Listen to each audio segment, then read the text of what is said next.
sou a professora Jéssica e dando continuidade ao nosso encontro passado de teatro, em que estávamos conversando sobre o combate ao trabalho infantil. Então, primeiro nós vimos o ECA, que é um importantíssimo documento que dita os direitos da criança, coloca a criança como um cidadão na sociedade. Falei sobre o artigo 4º com vocês, sobre a responsabilidade da família, de todos os adultos da sociedade e do poder público, do Estado, para zelar por essas crianças, pelos direitos e proteção dessas crianças. Aí eu vou ler também para vocês, rapidamente, mais alguns artigos, que esse daqui é referente aos direitos fundamentais da criança e do adolescente, direito à vida e à saúde. Então, o artigo 7º ele diz assim: a criança e o adolescente têm direito à proteção, à vida, à saúde, mediante a efetivação de políticas sociais públicas que permitam o nascimento e o desenvolvimento sadio e harmonioso em condições dignas de existência.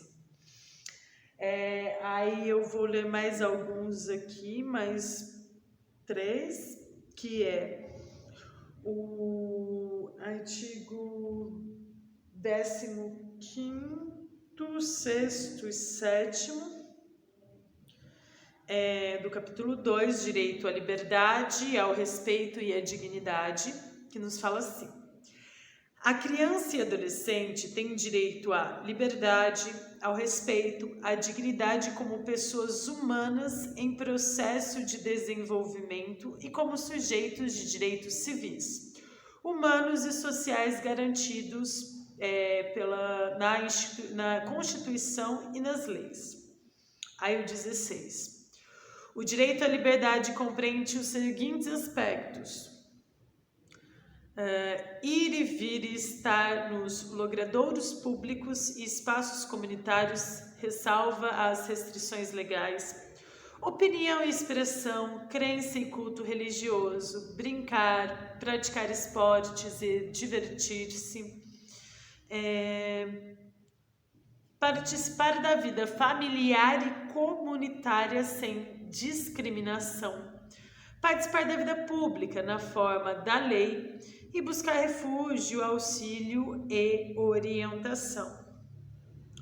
Aí, agora também, para finalizar, eu vou ler para vocês o artigo 18, que nos diz assim: a criança e o adolescente têm direito de ser educados e cuidados sem uso de castigo físico ou de tratamento cruel e degradante, como formas de correção, disciplina, educação ou qualquer outro pretexto, pelos pais, pelos integrantes da família ampliada, pelos responsáveis, pelos agentes públicos, executores de medidas socioeducativas ou qualquer pessoa encarada de cuidar deles, tratá-los, educá-los e protegê-los. Isso também inclui o abuso e a violência policial. Então, o menino ele é menor, ele está na rua, isso acontece principalmente nas periferias, dele ser agredido por policiais. Isso também isso não é uma ação legal, eles não podem sair batendo nas pessoas, principalmente em menores, ok? Então, por que é importante pensarmos nisso?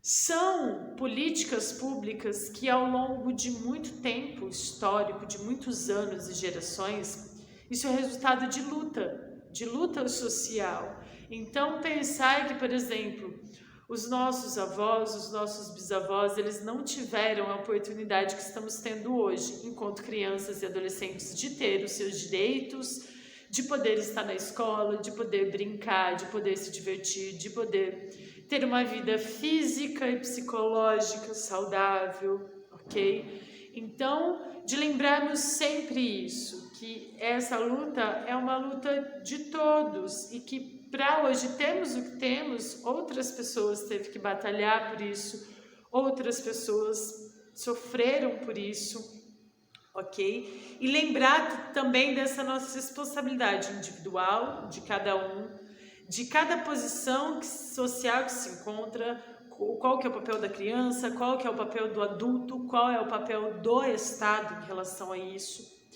E também pensarmos que, em relação ao trabalho,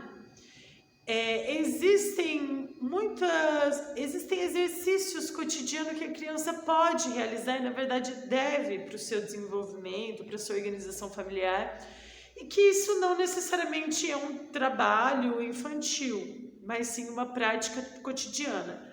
Aí agora, para finalizar, eu vou apontar os principais trabalhos infantis a se combater, que ainda existem, e também essas práticas cotidianas que a gente, enquanto vocês, no caso, enquanto crianças, podem realizar nas suas casas e também nos meios sociais que vocês estão, que não é algo que pode ser considerado como trabalho infantil, mas é uma prática ali que envolve uma ação da criança além do brincar e do se divertir, ok?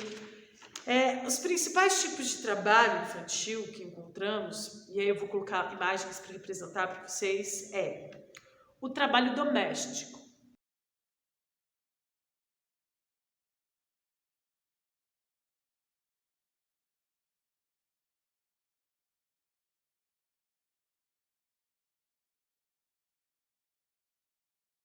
O que é o trabalho doméstico? Ele envolve você realizar um serviço mesmo, tal como faria uma diarista, dentro da casa de uma outra pessoa. Então, vão lá, pagam para a criança e ela realiza o mesmo trabalho que um exercício, que um adulto faria. Isso não pode. Agora, diferente, vamos pensar assim.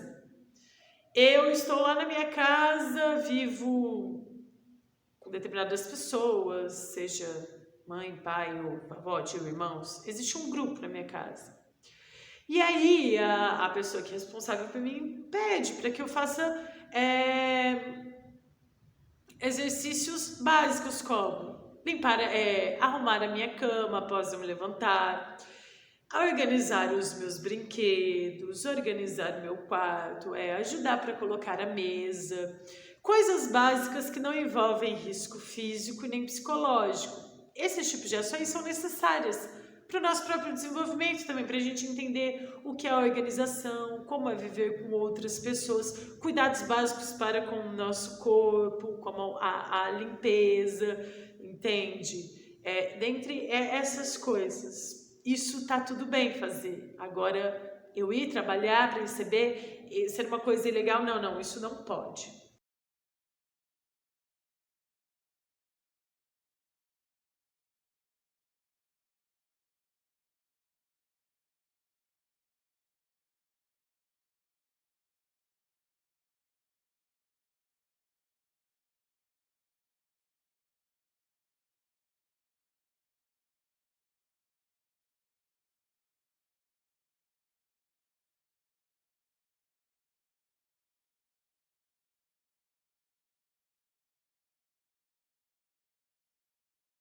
Aí depois eu trabalho no campo, em lavouras, onde a criança, sei lá, colhe algum tipo de fruto, muitas vezes trabalha com maquinários, cortando cana, manuseando instrumentos perigosos, como facão que pode machucá-la. Isso também não pode. E ocorria muito, hoje ocorre bastante ainda, por isso que a gente ainda tem que falar e combater isso, mas provavelmente muitos dos nossos bisavós, avós passaram por essa situação.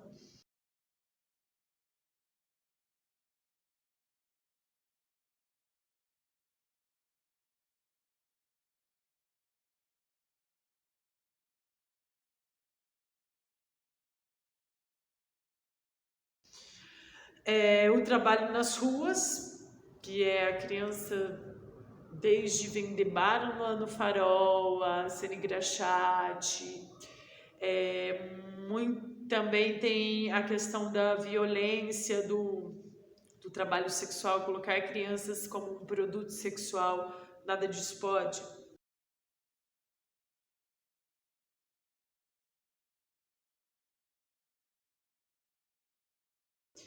E pensarmos também uma outra questão, hoje, atualmente, com a tecnologia ou até com os trabalhos artísticos, a criança, ela não vai, sei lá, virou uma youtuber, e aí ela passa horas na internet, isso está prejudicando o desenvolvimento psicológico dela, isso está prejudicando na educação dela, isso também não pode, tá? Então, quando as crianças também vão fazer trabalhos artísticos, elas precisam de uma autorização e que seus direitos e seu desenvolvimento pleno seja zelado ali.